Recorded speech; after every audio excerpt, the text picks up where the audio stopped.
Bismillahirrahmanirrahim. Assalamualaikum warahmatullahi wabarakatuh.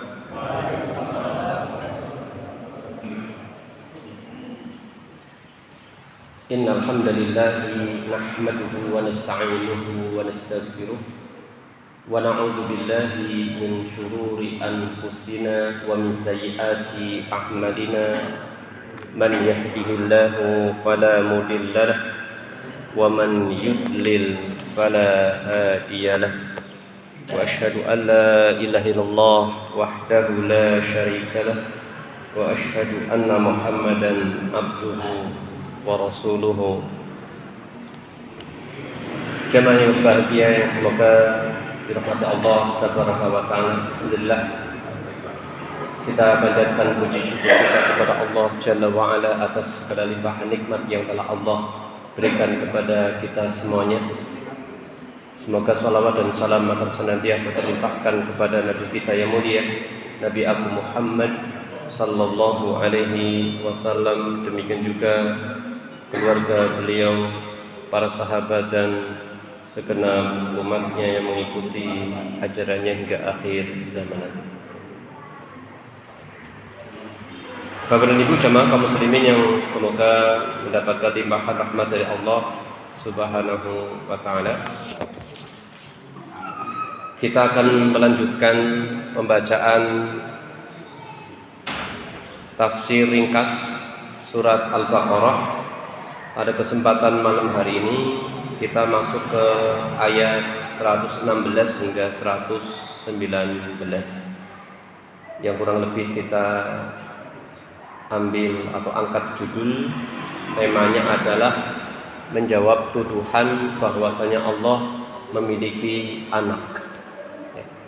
Meskipun terkait tema itu bukan hanya ayat ini saja yang berceritakan berkaitan dengan tuduhan Allah memiliki anak, masih banyak ayat-ayat yang lain.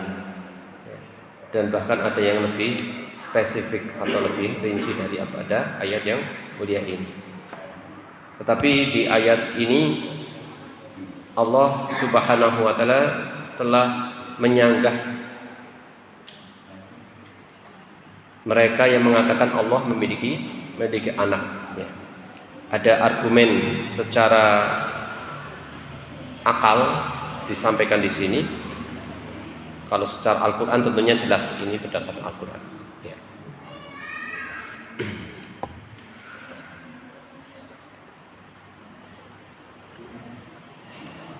Ya, untuk itu Bapak Ibu, alhamdulillah kita akan baca surat Al-Baqarah ayat 119 hingga 119.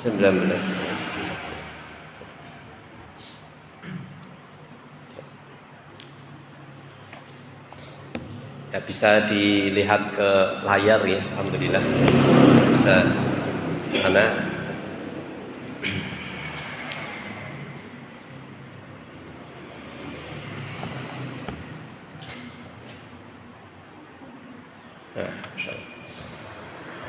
Ya, silakan dilihat, bisa kita baca.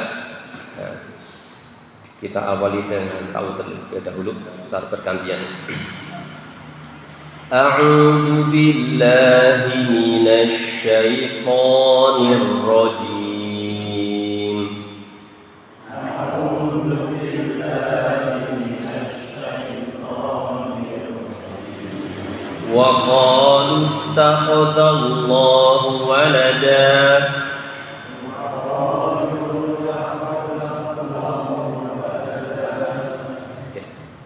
Subhanah bal lahu ma fis samawati wal ard.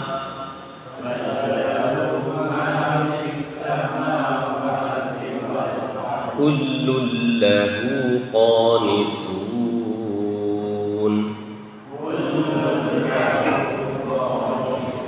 Badi'us samawati wal ard wa idza qada amran fa innama yaqulu lahu kun fayakun.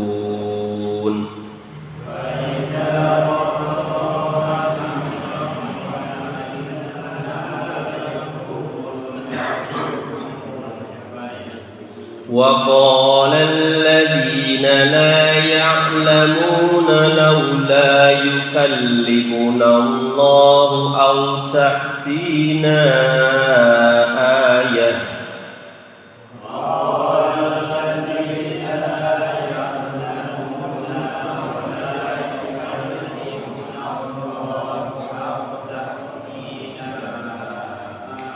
كذلك قال الذين من قبلهم مثل قولهم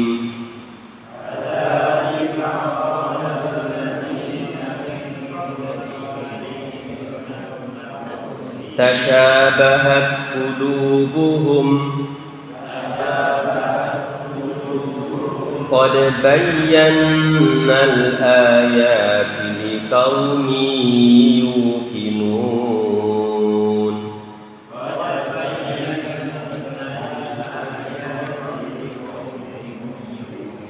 إنا أرسلناك بالحق بشيرا ونذيرا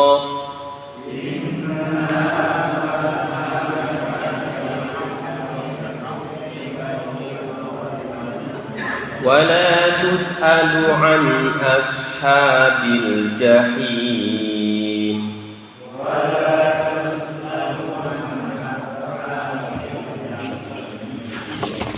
Allah Subhanahu wa taala berfirman wa qalu ittakhadallahu walada subhanahu bal lahu ma fis samawati wal ardi kullu lahu qanitun. Dan mereka orang-orang kafir berkata, Allah mengambil seorang anak. Nanti kita sampaikan siapa saja orang kafir yang dimaksud, yang menuduh Allah memiliki anak. Mereka mengatakan Allah mengambil seorang anak. Maha suci Dia, maha suci Allah, subhanah. Ya. Jadi ketika kita mengucapkan subhanallah, kita sedang menyucikan Allah Subhanahu wa taala dari segala kekurangan, dari segala aib. Di antaranya hal ini. Bahkan miliknya lah segala yang ada di langit dan di bumi. Semuanya tunduk patuh kepadanya. Ini.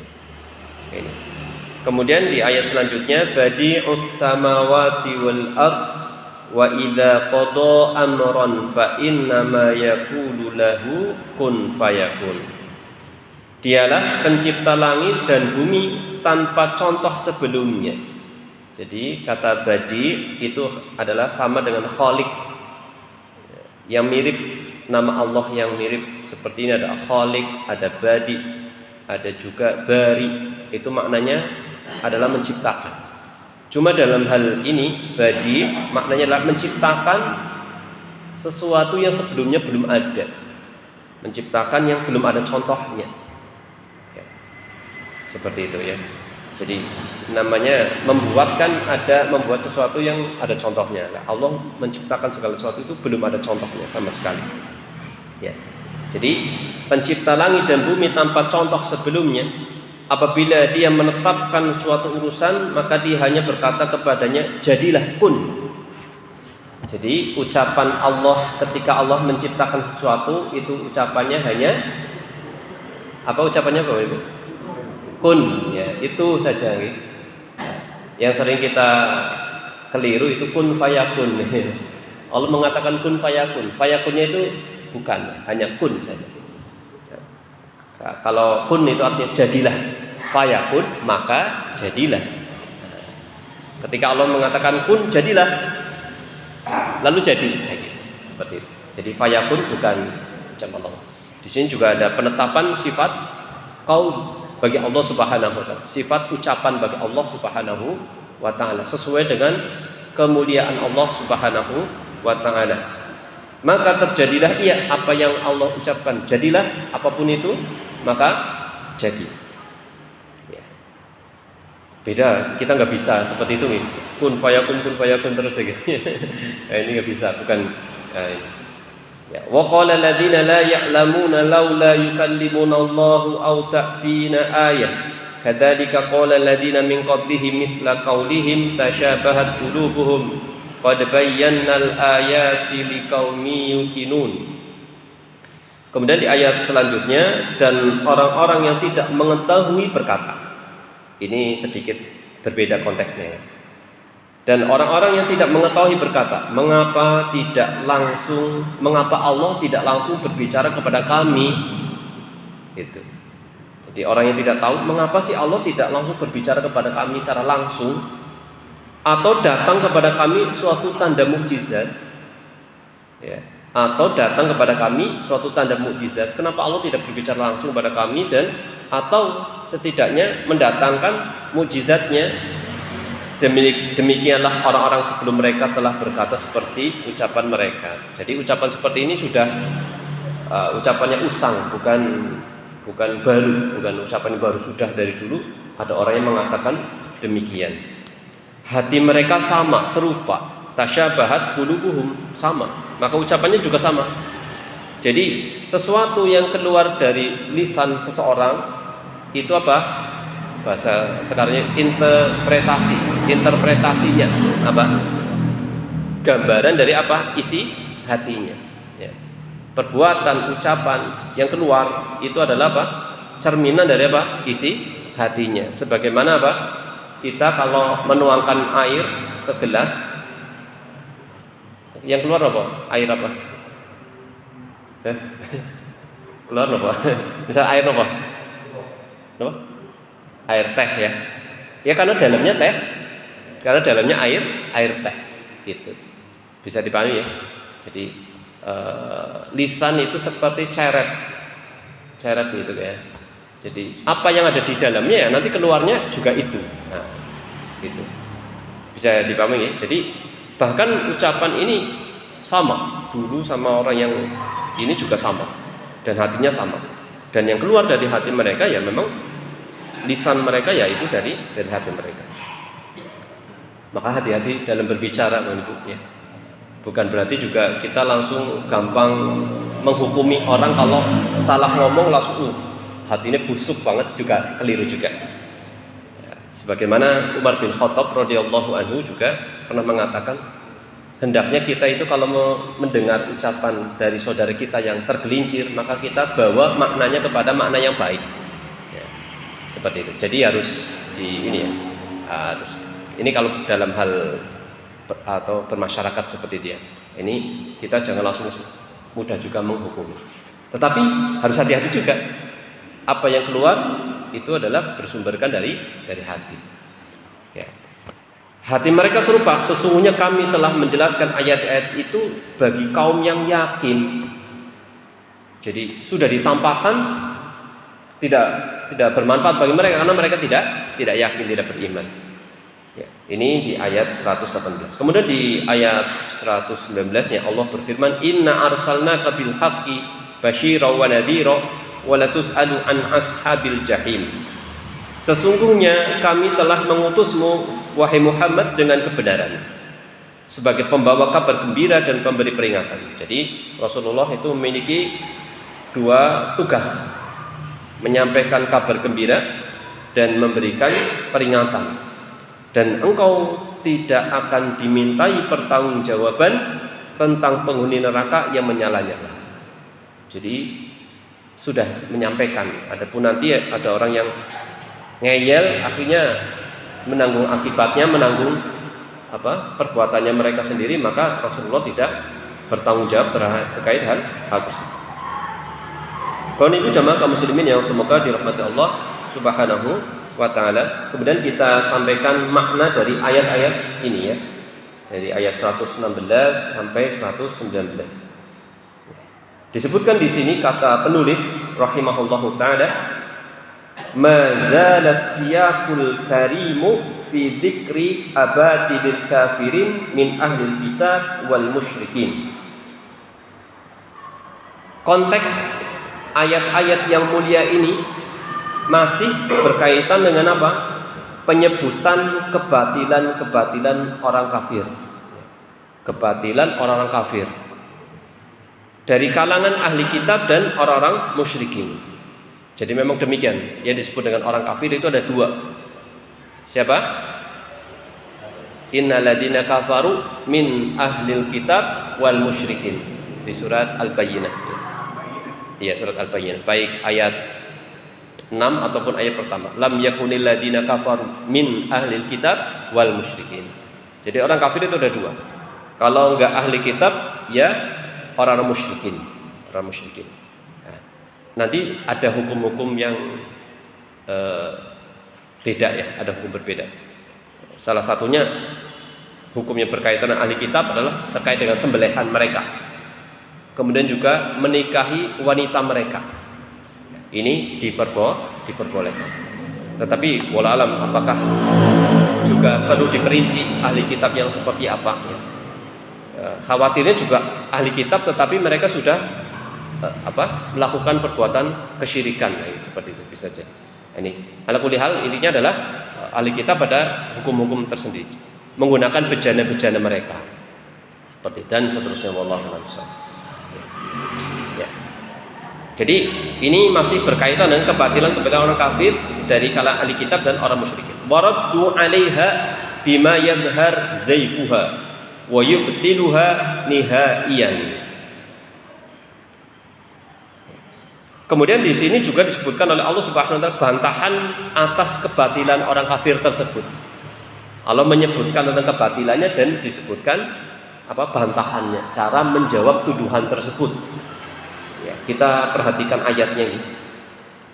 Berdasarkan konteks ayat ini apa? Kebatilan orang kafir apa di sini? Ya. Wa qalu takhadallahu walada. Mereka mengatakan, dan perkataan ini menunjukkan akan keyakinan mereka. Apa? Keyakinan mereka yang batil itu menuduh atau menganggap Allah itu mengambil seorang anak. Maka disebutkan oleh Allah bantahannya. Di antaranya adalah ballahu ma fis samawati wal ard. Sebelumnya subhanah, maha suci Allah.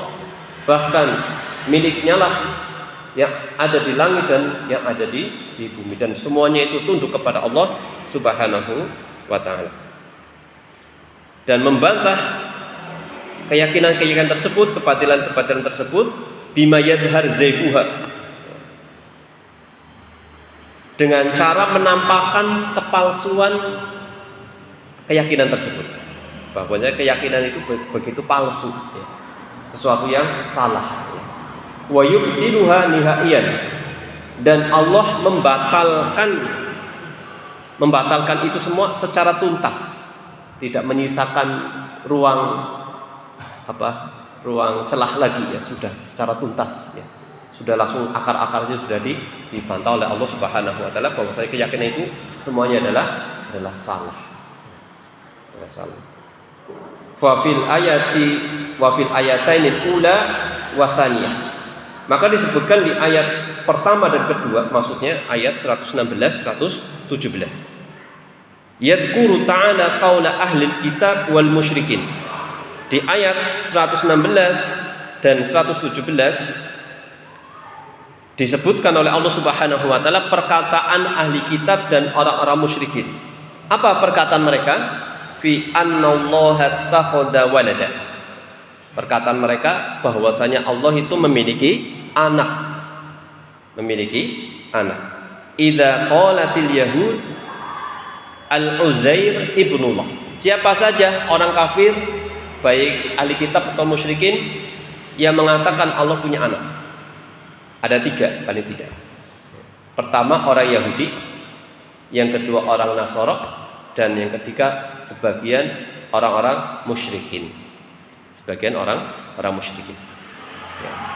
Idza qalatil yahudu al-Uzair ibnullah.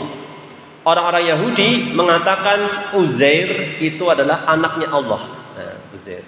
Siapa Uzair? Uzair ini adalah orang soleh. Dianggap sebagai anaknya Allah. Wa qalatin nasara al-masihu ibnullah.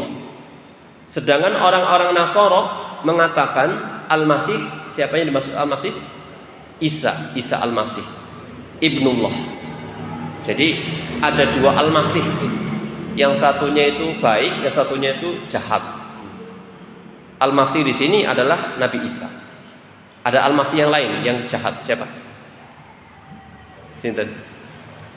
Ini disebut dalam doa akhir sholat sebelum salam. Hafal mboten? Ya, Allahumma inni a'udzubika min adzabil qabri wa min Allahumma inni a'udzubika min adzabi jahannam wa min adzabil qabri wa min fitnatil mahya wal mamati wa min fitnatil masihid dajjal. Doanya itu dibaca sebelum salam. Sampun hafal derek? Alhamdulillah.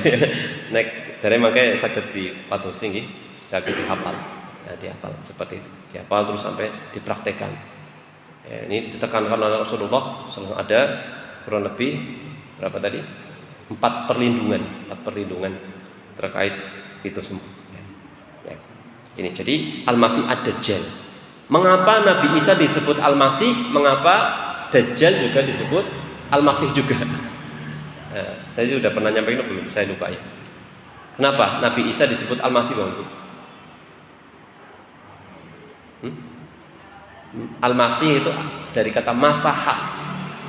Kalau dalam bahasa Arab anak-anak itu mimsahatun. Apa mimsahatun? Namanya mana ini? Mau ditanya malah pergi. Mimsahatun atau mimhatun?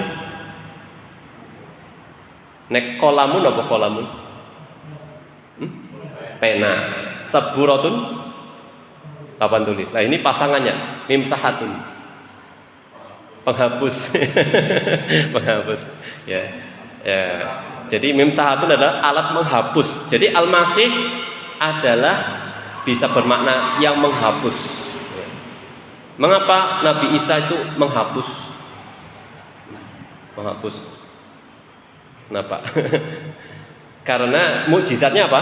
Nabi Isa mengusap, menghapuskan sama mengusap ya. Mengusap terusan sembuh dengan izin Allah. Sakit, orang sakit diusap sembuh. Ada yang mati diusap hidup lagi. Nah itu dengan si izin Allah Subhanahu wa taala. Bisa dilihat di surat Ali Imran ada terkait ayat yang berbicara tentang itu. Nah, ini. Kalau Al-Masih Ad-Dajjal, kenapa Dajjal juga Al-Masih? Ya, bisa dua makna. Al-Masih bisa bermakna dihapus dia, atau dia juga menghapus atau menjelajah. Dihapus karena matanya dihapus, ya kan? Matanya kok cuma satu, yang satu kan ini buta sebelah, ya kan? Kemudian juga mengusap atau menjelajah bumi. Seluruh penjuru dunia sudah dia jelajahi, kecuali 2 tempat. Siapa? Apa? Mana? Ya, Mekah dan Madinah. Nah, itu kurang lebih sedikit tambahan dari kata Al-Masih di sini. Wallahu a'lam bishawab. Ini mereka mengatakan demikian. Bisa dilihat di dalam surat At-Taubah ayat 30 ya. Allah berfirman, wa qalatil yahudu Uzairun ibnullah wa qalatin nasara al-masihu ibnullah dzalika qauluhum bi afwahihim yudahiuna qaulal ladzina kafaru min qabl qatalahumullah anna yufakun. Orang-orang Yahudi berkata Uzair itu putra Allah, dan orang-orang Nasrani berkata Al-Masih atau Isa adalah putra Allah. Demikianlah ucapan mereka dengan mulut mereka, menyerupai ucapan orang kafir sebelumnya. Seperti ini juga ya. Tasyabahat qulubuhum. Allah memerangi mereka. Bagaimana mereka sampai berpaling dari kebenaran. Ini berkaitan dengan orang Yahudi dan orang Nasara yang mengatakan Allah punya anak. Di sini anaknya laki-laki. Wa qala ba'du musyrikil Arab al-malaikatu banatullah. Adapun sebagian musyrikin Arab mengatakan para malaikat itu adalah putri-putrinya Allah atau anak perempuannya Allah Subhanahu wa taala. Ya, ini yang saya ingat di surat An-Najm, nanti bisa dilihat ya, di surat An-Najm disebutkan di sana terkait dengan tuduhan bahwasanya Allah memiliki anak, yaitu putri atau para malaikat dianggap sebagai anak perempuannya Allah Subhanahu wa taala. Ya. Nah, perhatikan di sini.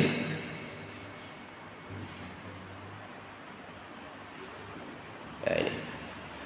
Di ayat 21 disebutkan alakumudz dzakaru wa lahul unsa tilka idzan qismatun diza. Apakah bagi kalian anak laki-laki dan bagi Allah anak perempuan, begitu. Jika demikian, ini merupakan pembagian yang tidak adil. Ya, seperti itu. Jadi pembagiannya sangat tidak adil. Menuduh Allah punya anak perempuan sedangkan mereka anak laki-laki. Ya. Makanya mereka orang jahiliyah, musyrikin jahiliyah, kalau lahir anak perempuan, mereka itu wajahnya langsung berubah, malu. Maka mereka mengubur hidup-hidup anak-anak perempuan mereka. Ya. Jemaah kaum muslimin yang semoga dirahmati Allah Subhanahu wa taala, sekarang kita lanjutkan lagi ya. Ini kurang lebih berkaitan dengan ucapan-ucapan mereka berkaitan dengan Allah punya anak. Dzakara ta'ala qaulahu ittakhadallahu walada. Allah Subhanahu wa taala menyebutkan perkataan mereka Allah mengambil anak. Tsumma nazzaha nafsahu. Kemudian Allah menyucikan dirinya an hada al-qaul al-batil, dari perkataan yang sangat batil ini. Wal firyah al-maqtutah, dan kebohongan yang sangat dibenci. Wa dzakara al-adilatal mantiqiyah al-aqliyah ala butlani dakwah, dan Allah Subhanahu wa taala menyebutkan dalil secara akal akan kebatilan persangkaan atau keyakinan yang demikian ya. Atau secara logis, dalil secara logis ya. Fa'awalan disebutkan dua argumentasi untuk membantah atau menjawab tuduhan mereka ya, tuduhan mereka. Yang pertama, milkiyatullahi ta'ala lima fis samawati wal ard wa khudu' kulli man fihima li hukmihi wa tasrifihi wa tadbirihi yatanafa aqlan ma'attikhadi waladin minhu. Jadi milik Allah Subhanahu wa taala apa yang ada di langit dan di bumi. Jadi Allah itu memiliki hak memiliki langit dan bumi beserta isinya. Jadi langit dan bumi beserta isinya itu milik Allah Subhanahu wa taala. Dan semuanya tunduk pada perintahnya, tidak mungkin menjadi anaknya. Bisa dipahami? Karena semua yang ada di langit dan bumi tidak terkecuali itu adalah milik Allah Subhanahu wa taala. Maka tidak pantas ada yang dijadikan anak bagi Allah Subhanahu wa taala. Ini langsung disebutkan di ayat yang mulia ini. Ini yang pertama. Kemudian yang kedua, qudratullahi ta'ala al-mutajalliyah fi ibda'ihi as-samawati wal ard wa fi qawlihi li syai'in kun fayakun yatanafa ma'aha ihtiyajahu ilal walad wa huwa maliku kulli syai'in wa rabbu kulli syai'in.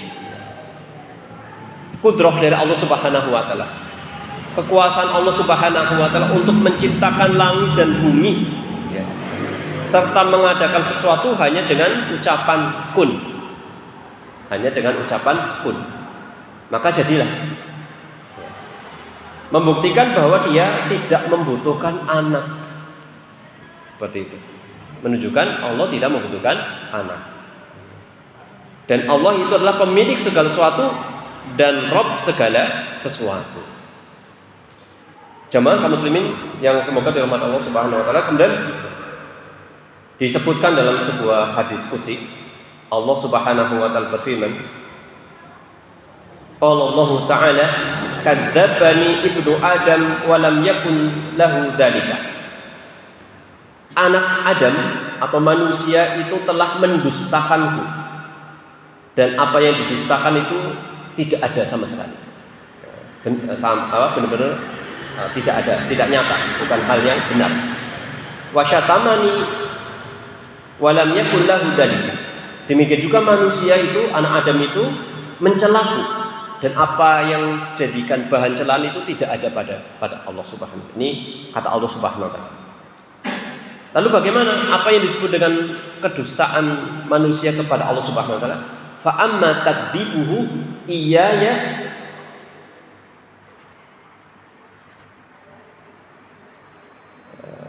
faza'ama anna la aqdir an la a'budahu an u'idahu kama kan. Adapun bentuk kedustaan mereka mendustakan Allah Subhanahu wa taala adalah manusia itu mengira Allah itu tidak mampu, tidak sanggup untuk mengembalikannya sebagaimana asalnya. Jadi apa?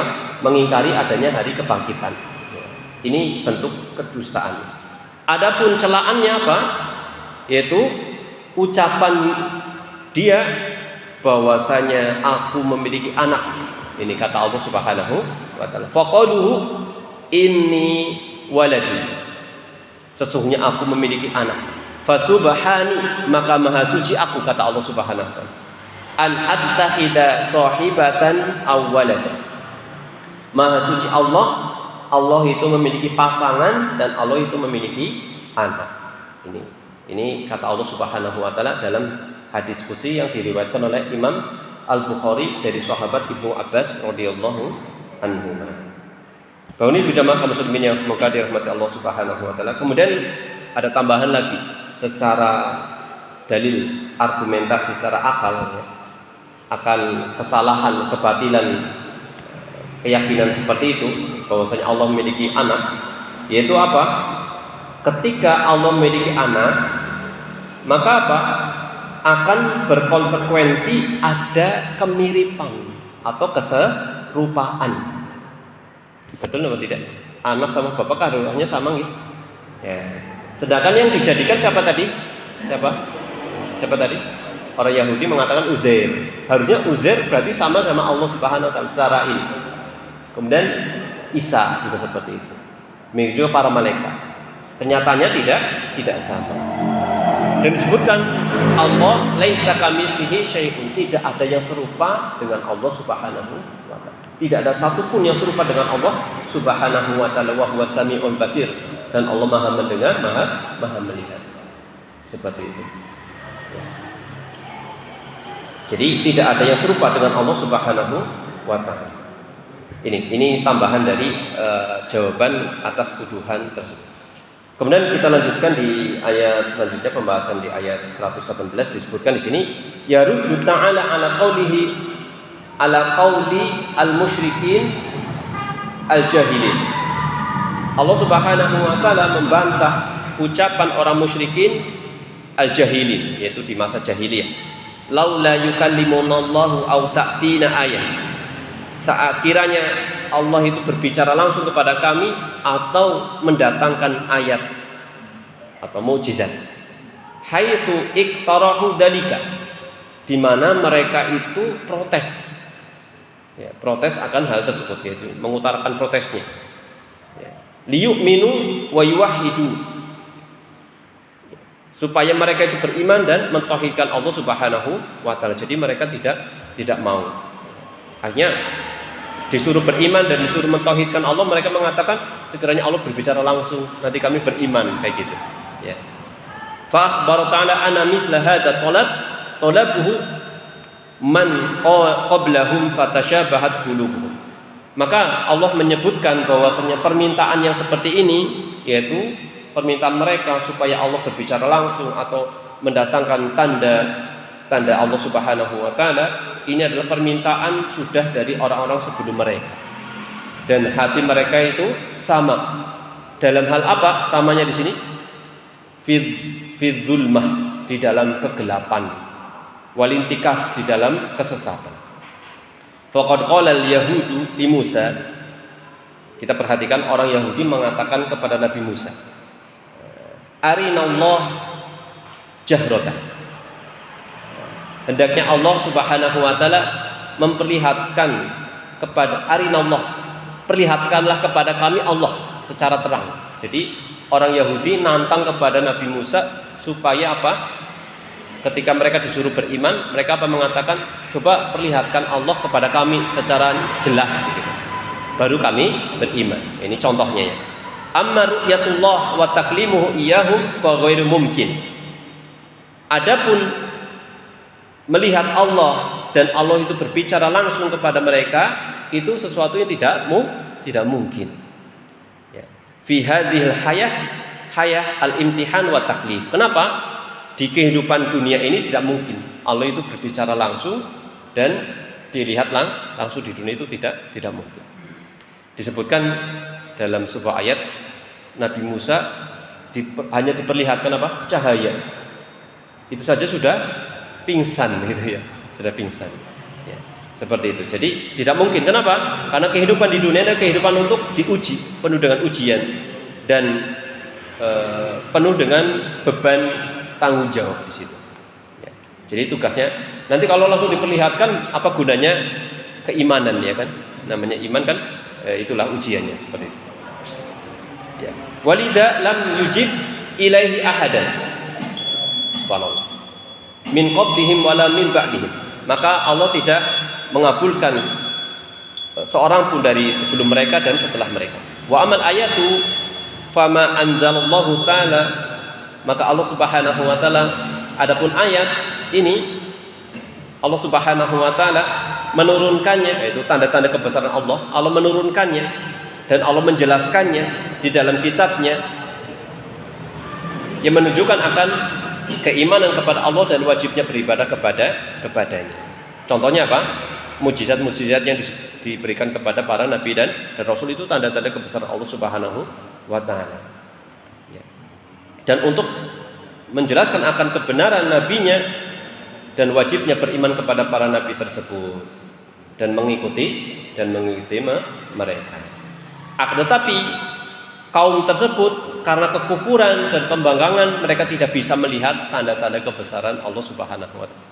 Walaupun ditampakkan tapi tidak bisa, ini karena kekufuran mereka. Adapun orang yang yakin, yang beriman, maka mereka bisa melihat.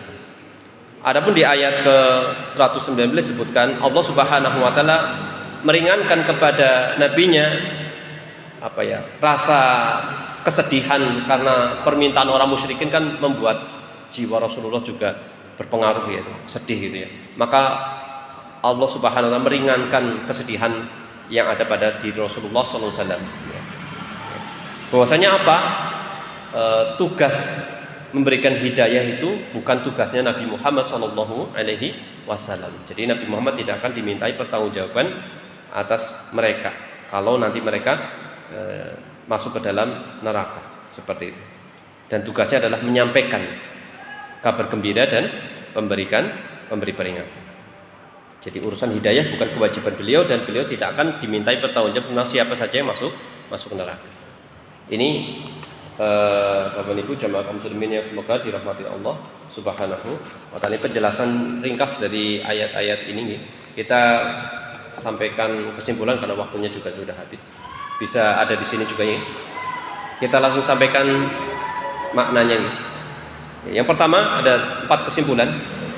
Hormatu nisbati ayyi syai'in ilallah dan seterusnya. Haram menisbatkan sesuatu kepada Allah tanpa dalil dari wahyu. Jadi tidak boleh kita menisbatkan, berbicara tentang Allah tanpa ilmu, tidak boleh. Allah mengingkari keras penisbatan anak kepadanya. Ini yang pertama. Kemudian yang kedua, hati orang-orang yang batil selalu serupa sepanjang zaman. Sama. Karena sama-sama tunduk kepada bisikan setan. Dan yang ketiga, hanya orang-orang yang yakin yang dapat mengambil manfaat dari ayat-ayat Allah Subhanahu wa taala. Dan yang keempat, tugas seorang dai adalah menyeru kepada Allah, bukan memberi hidayah. Nah, sebagaimana dulu kita sampaikan, hidayah itu ada 2, hidayatu taufik dan hidayatu irsyad. Hidayah taufik itu Allah Subhanahu wa taala, hidayah irsyad adalah menunjukkan. Itu tugasnya para nabi dan rasul dan para dai, para ulama. Hidayah sepenuhnya di tangan Allah, maksudnya hidayah taufik, hidayah taufik. Ya, itu. Jadi Allah memberikan taufik kepada seorang hamba. Sekuat tenaga seseorang menunjuki orang lain kepada hidayah, kalau Allah tidak menghendakinya maka tidak akan mendapatkan seperti itu. Ya. Mungkin itu Bapak Ibu jamaah kaum muslimin yang semoga dirahmati Allah Subhanahu wa taala. Penjelasan singkat terkait dengan surat Al-Baqarah ayat 116 dan 100 sampai 119. Mudah-mudahan bermanfaat untuk kita semuanya insyaallah. Insyaallah kita lanjut pada waktu yang akan datang dengan ayat-ayat yang berikutnya insyaallah ta'ala. Demikian yang bisa kami sampaikan. Mohon maaf atas segala kekurangan dan keterbatasan. Terima kasih atas perhatiannya. kita tutup dengan membaca doa kafaratul majelis. Subhanakallahumma wa bihamdika asyhadu an la ilaha illa anta astaghfiruka wa atubu ilaik. Wa sallallahu ala Muhammadin wa ala alihi wa sahbihi wa baraka wa salam. Akhirul kalam alhamdulillahirabbil alamin. Wassalamualaikum warahmatullahi wabarakatuh.